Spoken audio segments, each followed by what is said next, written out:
ni umubyeyi wuzukuruje ariko kugezana n'izi saha kuva yavuka ndetse no mu buto bwe ntabasha guhamagara umubyeyi wamutwise amezi 9 akamwibaruka ati mama.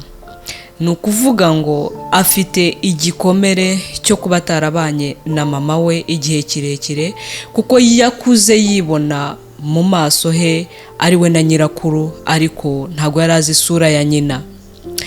Ndabaramukije nshuti bakunzi bo kuba Hotable Talk, mbifurije amahoro, mbifurije urukundo, umunezero, ubupfura.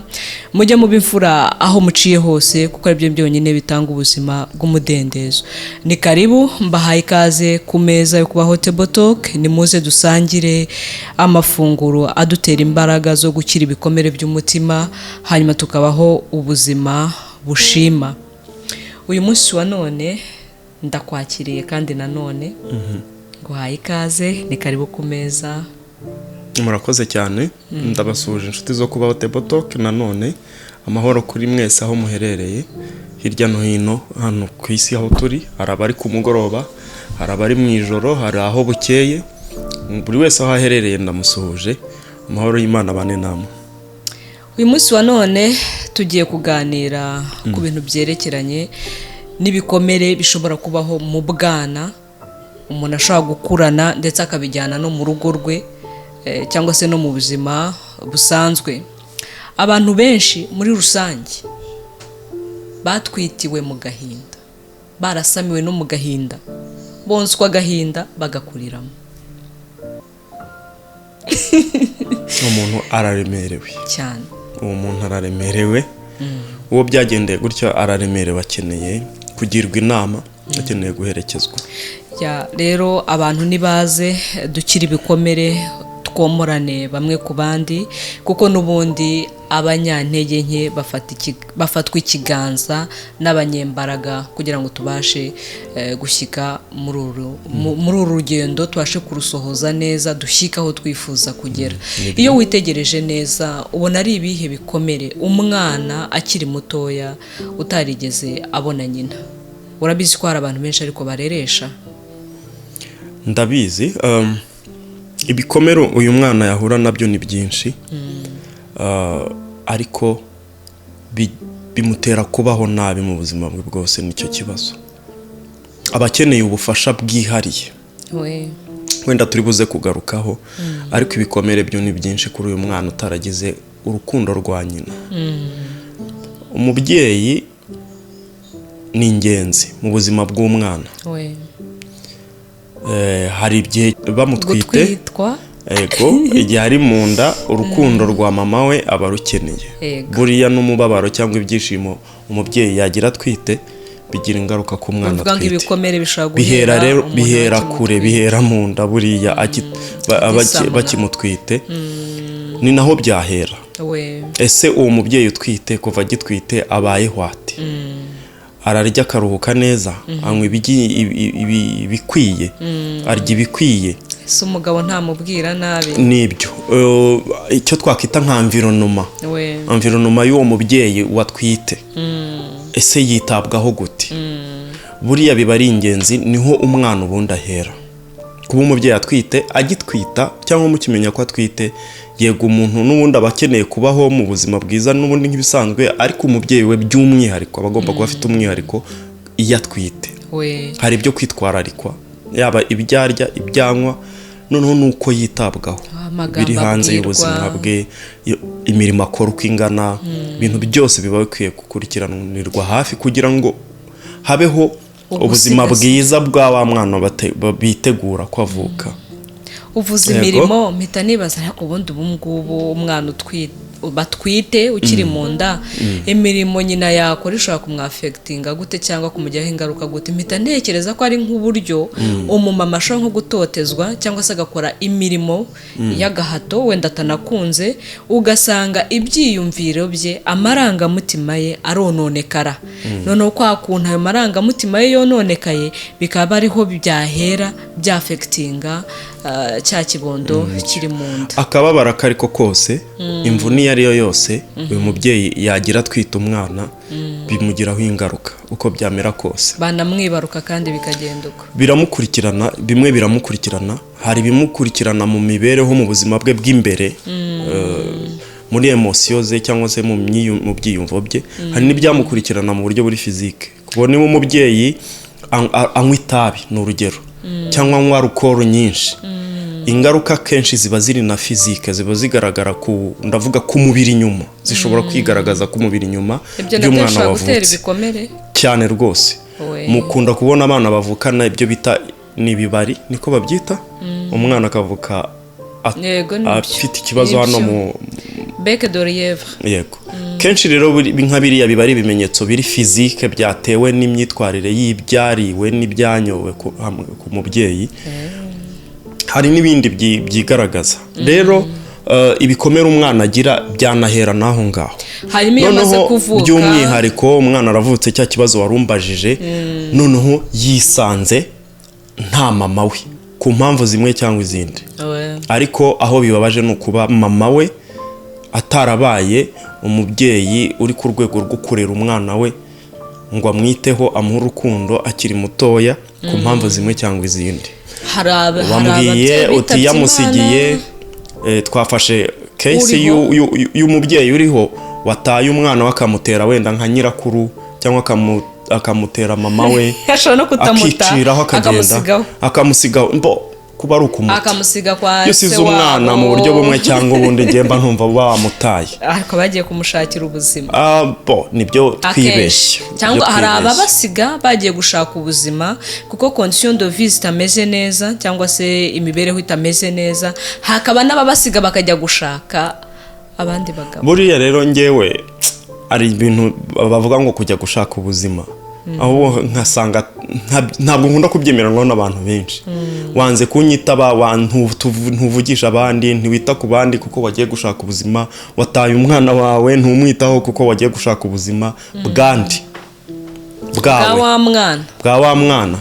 None se ahubwo wasanga uri kubumwambura, kubera ko ubuzima nk'uko turi kubivuga n'ingaruka bigira ku mwana ziba zikomeye cyane. Wambajije kiriya kibazo rero reka nkomeze nkivugaho uko nyumva. Ibikomere uriya mwana azahura nabyo natagira uburere bwa mama we, urukundo rwa mama we, kumubona mu maso ye aho arira nyina akamuhoza, nta wundi rega wabimukorera, nta wundi wagukorera ibyo mama wawe yagukorera 100% ntabwo bikunda. Ahubwo wenda n'uburyo ubyiyumvamo bishobora gukomera kimwe. Uwagutwite ntabwo ashobora kumera nk'undi uwo ari we wese, habaho difference uko byagenda kose. Rero uriya mwana ibikomere wambwiye ashobora kuba afite, ngo ntago abasha guhamagara mama we ngo mama, ahubwo we aba yumva uwamureze ari we yagahamagaye ngo mama. Ni ukuvuga ngo ni ikibazo gikomeye, uwo muntu aba yaramaze no gukomereka. Niba atabasha, birumvikana ntabwo yigeze abona mama we nyine wa nyawe ngo bimuhamagare. Mama we yarazaga azanye imyenda myiza, uwo ni umuntu wabayeho, ni inkuru yabayeho, ni inkuru yabayeho, ni ibintu, ni true story. Kandi si imwe, biri ahantu henshi. Ni mpamvu turi kwivugaho. Natekereje ko hari n'abandi bantu bashobora kuba bafite iki gikomere kigaragazwa n'ibyo uri kuvuga. Yego. Wari wavuze ko ibikomere by'uwo mwana bishobora gusenyuka kw'amarangamutima ye muri rusange. Icyo ni cya mbere. Ibyiyumvo bye birangirika, yiburira icyizere, ntabwo ashobora kwigirira icyizere mu buzima, ahorana ubwoba, nicyo kiruta ibindi. Ibyo ni ibintu bikomeye cyane, guhorana ubwoba bwo gutabwa. Ariko buretse guhorana ubwoba bwo gutabwa, uzi ko ariyo mpamvu ushaka nko kubona abantu bari mu rukundo ugasanga umuntu ahorana ubwango kana kazanyanga ngo usengize ntiyanyanga, uzi ko ashaka ko hari ikimenyetso cy'igikomere, haba harimo bene ako kantu. Umuntu uhorana ubwoba bwo gutabwa, umuntu uhorana ubwoba bwo kutinjira mu bandi, ibyo bita kwisosiyaliza, akagira ubwoba bwo kwinjira mu bandi, bwo kwegera abandi, bizaranga uyu mwana twavugaga, kubera yuko wagombaga kubimwigisha, wagombaga kumwereka uko isi bayinjiramo nuko bayibamo. Ntiyamubaye hafi ngo abimubwire, ntiyabaye aho hafi ngo amubwire ati impore mwana wanjye, humura bizagenda neza, humura biri bugende neza. Rero ni ikibazo gikomeye. twebwe ku kuba Hote Boutique iyo turi kuvuga tuba turi kuvuga nkaho turi umuryango nyarwanda. Ibi ni ibibazo bigenda bitubata mu muryango kandi bikwirakwiye hose. Hari n'abantu bakuru bafite ibi bibazo, ugasanga hari abamama bafite ibi bibazo, hari abapapa bafite ibi bibazo, bakagira ngo bagenzi babo bakagira ngo nuko ari babi, ariko nyamara ari ibintu byatangiye kera bakibatwite, akari ibintu byatangiye kera bakivuka. Yego, erega muzajya mubibona, hari n'ababyeyi cyangwa abadamu ushobora kuzajya ujya kubona ukabona nk'umugabo wawe anitwara nk'umwana, rimwe na rimwe ugasanga afite amarangamutima ari ku rwego rwo hejuru ku buryo ubona ameze nk'aho ari kurekara mama we kuri wowe. Icyo twakwita aba yaragize rero kubura affection, aba yaragize ibikomere biri affective. Tubafashe gute rero? Kubafasha no kubaba hafi, kubafasha no kubaba hafi. Ikintu kiruta ibindi buriya nk'umuntu umwanya, mutega amatwi, mureka avuge, umutega amatwi, hanyuma muherekeze mu ko ari kwiyumva, muhuza amarangamutima kugira ngo ubone uko umwereka inzira nziza yo kunyuramo. Aho bishobotse gerageza ukore nk'ibyo utekereza ko yari kuba yarakorewe, niba ubishoboye umubigire mu mwanya, uzibe icyuho cy'ibyo atabonye. Niba mwaramaze kubana akaba ari umugabo wawe cyangwa ari umugore wawe ukabona ko afite icyo kibazo, rimwe na rimwe uranabimuganiriza mukabivugaho kugira ngo umenye uburyo umufasha, kugira ngo ubone uko umuherekeza. Bizabaho kandi uzajya ubibona kenshi, bizajya bibaho kuko abantu bavuka muri ubwo buryo cyangwa abantu babura urwo rukundo rwa kibyeyi bamaze kuba benshi kandi ni benshi. Kandi natwe turabizi motifu ihari ngo ni ugushaka ubuzima, ariko dukeneye kubitekerezaho kabiri. N'ikindi kintu numva cy'ingenzi, kugira understanding, kugira gutega amatwi ukumva umuntu ukareka kujija.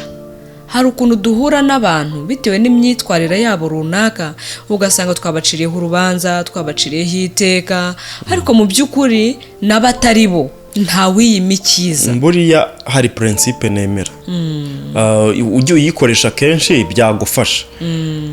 Umuntu ashobora kukwadukira akagutuka mu bantu gutya ukabona ibintu birazamutse. Buriya mu mitekerereze yacu no mu bwonko bwacu habamo ibice bitandukanye. Hariho ibintu bizamuka ku isi cyangwa ku munwa wawe bikazamuka utabishaka, bihisha ahantu. Ikintu twagombye kujya twibwira kenshi, nubona umuntu azamuye amarangamutima arimo uburakari, wowe kora ibitandukanye n'ibyo ari gukora. Harimo gutuza ugaceceka, harimo kumutega amatwi ukamureka akavuga, hari n'urangiza kuvuga kumva araruhutse, agahita anagusaba imbabazi. Ikintu gikomeye ni uko uhita ujya hejuru y'ibyo uri kubona ukabirenga, hanyuma ugahitamo icyiza kugira ngo ubashe gufasha uwo muntu kuva muri icyo gihe, muri iyo leta arimo. Nicyo kiruta ibindi. Yego, turasoje. Sinzi niba hari ikindi wakongeraho. Ikiganiro ndumva twaba tugicumbi cyangwa ko nakagaruka. Buriya iri gusoza uhita ubwira ababyeyi, abakobwa batwita wenda bataranashaka iki, tekereza ko uwo mwana utwite wabyaye ari uwawe ariko ari n'uw'igihugu ejo hazabaho, azabaho gute? Irinde kujugunya umwana wawe gutyo gusa ngo umusigire utazi cyangwa bubonye, cyangwa se n'umubyeyi wawe kandi afite izindi nshingano ngo mumutere, kandi ari uwawe, n'uwawe. Mwemere, mwakire, musangire utwo dukeya ufite ariko we kumuta. Yego, kuko no munsi y'urugo wahinga imboga ariko mukabana kandi ukamuha urukundo akeneye, kandi ejo akavamo umwana muzima ufite umumaro. Niyo nama nasorezaho ku muntu uwo ari we wese, wisiga umwana wimuta, emera mubane mu buzima urimo. Murakoze cyane. Ababyeyi rero murabyumva, ibi ni ibintu bidukurikirana mu ngo zacu, tukabihereza abo dusanze, tukabihereza abo tubyaye, ugasanga ubuzima mu miryango yacu ntago bimeze neza, ntago bitekanye. Byaba byiza rero tugiye dusubira inyuma, ababasha kumva bene izi message, tukagira ibyo dukosora tukabishyira ku murongo. Ushaka kuba udafite ubushobozi nibyo, ariko wa mwana na dukeye umuhaye umwutsa kumukunda, ujye ubimubwira uburyo ari umuntu w'ingenzi, uburyo umuremamo icyo cyizere. So rero nakagaruka, niba ari ubwa mbere ugeze hano nk'ibisanzwe b'umunyamuryango wo Kubaho Table Talk, ukande subscribe cyangwa se sabone, ukande notification, ubundi tubane tugumane, turebe yuko twabasha kubaho kandi turiho, hanyuma tukabera n'abandi abo umumaro. Tuzirikana iteka ko nta mana ari nta buzima, ubuzima butarimo Imana ntabwo bukunda. So amedite eshanje.